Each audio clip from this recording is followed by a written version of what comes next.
Bonjour à tous et bienvenue dans ce nouvel épisode de DOS. Un épisode un peu spécial comparé à d'habitude parce que cette fois-ci, je suis en facecam. En facecam avec un setup un peu hasardeux, mais bon, faut tenter des choses dans la vie. En fait, ce sujet que je vais vous présenter n'est pas prévu. Je suis tombé dessus aléatoirement sur internet en faisant des recherches pour une autre vidéo. Et en fait, ce sujet m'a complètement sauté dessus, il m'a interpellé, à tel point que ça en devient même un petit peu mystérieux pour moi. Et donc j'ai voulu m'en débarrasser pour pouvoir passer à autre chose et puis vous le présenter le plus rapidement possible. Donc cette vidéo se fera entièrement en facecam, j'essaierai de mettre des images aussi, parce qu'en fait, il est très difficile, voire impossible de trouver des footage, images ou vidéos de l'événement que je vais vous présenter. Et ça m'aurait mis une épine dans le pied de faire un montage vidéo avec des séquences de vidéos qui n'ont aucun rapport avec ce que je vais vous présenter. Donc maintenant que tout ça a été dit, voici maintenant le Volleyball Incident de 2006.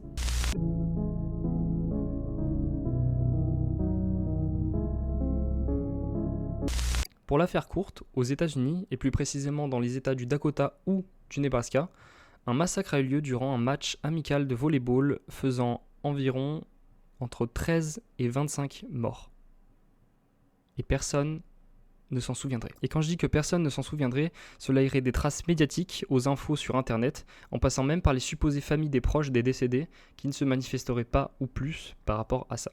Et cela irait même bien plus loin que ça parce que personne ne semble se souvenir clairement de cet événement, comme vous avez pu le constater aux infos floues que je vous ai un peu données. Et malgré ce problème d'amnésie générale, on retrouve certaines personnes sur des forums comme Reddit, 4chan ou des forums quelconques sur internet se souvenir vaguement de quelque chose à propos de cet incident de volleyball en 2006 qui ferait un appel à témoins pour savoir si d'autres personnes à part eux-mêmes se souviendraient de quelque chose en rapport. Et la plupart des théories que je retrouve dans les commentaires de ces posts ou cité même dans le post en lui-même, serait que l'incident serait complètement couvert par un gouvernement ou une organisation qui chercherait à faire taire toute trace médiatique, que ce soit à la télé, dans les journaux, à la radio, et même en faisant taire les familles des défunts, que ce soit par l'argent ou en les réduisant au silence. Vu comme ça, on pourrait se dire que c'est encore qu'une théorie du complot un peu pourrie, ou un événement qui aurait pour racine l'effet Mandela. Petit aparté, l'effet Mandela, c'est quand une masse de personnes qui n'ont aucun lien en commun, se souvient d'un événement qui n'a jamais eu lieu. Donc par exemple la mort de Nelson Mandela,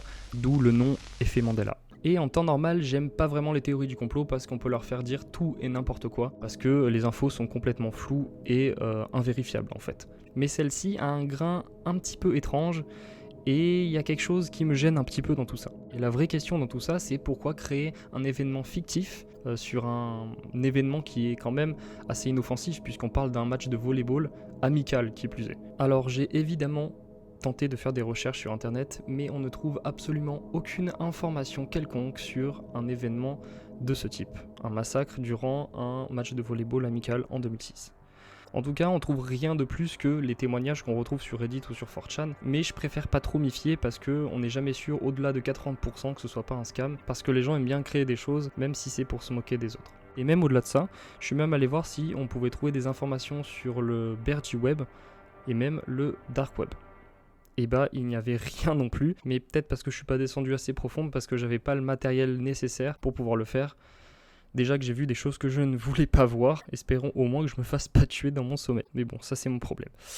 En tout cas, les dernières informations que l'on peut retrouver sur cet événement de volleyball incident de 2006 remontent à avril 2007 avec ce post de 4chan.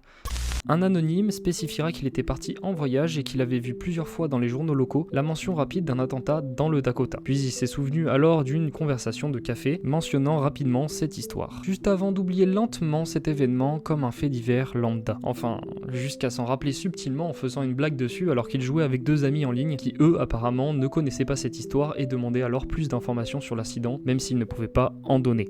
Suite à ce post inopiné, un autre anonyme viendra poser son grain de sel dans cette histoire et précisera qu'en fait cet événement s'est produit dans 3 états différents en même temps et que les événements ont été que vaguement reliés à voix haute ou par les médias locaux. Il précisera même que sa propre sœur en était sous le choc au moment où ils ont vu ça à la télé et que jusqu'à ce jour elle ne s'en souvient absolument pas sous aucune forme. Un contexte assez dérangeant puisque l'on parle d'amnésie globale alors qu'une émotion forte a été ressentie. Et c'est à partir de ce moment-là qu'au fur et à mesure des années, une des plus grandes théories du complot, du moins une des plus mystérieuses, a été créée. Comme quoi, il ne suffit de pas grand-chose pour créer de grandes histoires.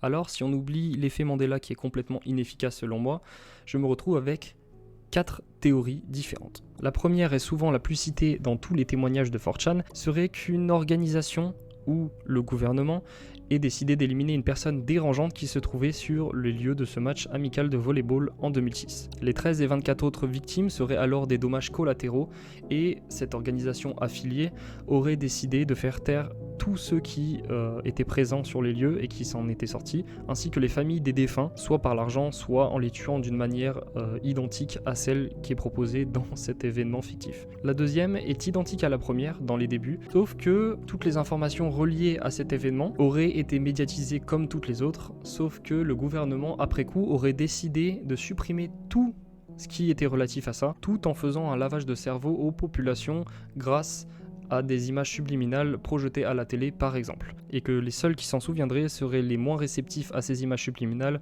ou simplement qu'ils n'avaient pas de télé chez eux. La troisième théorie serait qu'en fait cet événement soit confondu avec un autre événement qui se serait passé aussi en 2006 et qui serait similaire à ce genre de massacre par exemple. Celui qui est souvent mentionné dans ce cas-là serait une certaine prise d'otage dans le lycée Plate Canyon dans le Colorado, ou encore un attentat qui se serait passé dans un match de volleyball en Afghanistan, mais à une année complètement différente. Et la quatrième et dernière théorie, qui selon moi a 60% de chances d'être vérifiée, serait que cet incident de volleyball en 2006 soit complètement une invention par un anonyme de 4chan aux alentours de 2016, puisque l'on ne retrouve strictement aucune information à partir de cette date.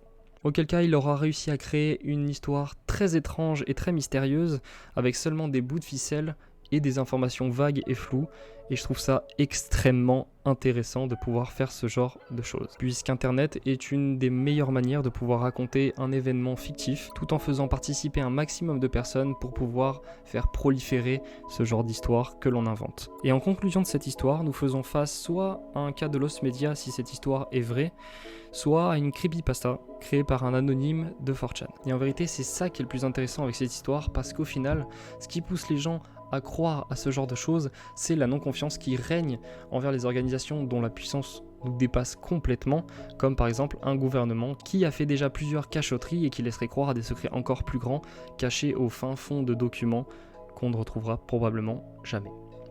Enfin, le plus important dans cette histoire, c'est l'intérêt qu'on a éprouvé avec méfiance et qui nous a poussé à plonger encore plus profond dans les couches de l'information. Pour moi, il faut continuer à imaginer, à rester éveillé et surtout ne pas avaler tout ce qu'on nous dit, que ce soit sur internet ou par ceux qui nous dirigent. Sur ce, j'espère que le format facecam n'est pas trop chelou, j'espère aussi que la vidéo vous aura plu, et surtout, merci d'avoir regardé.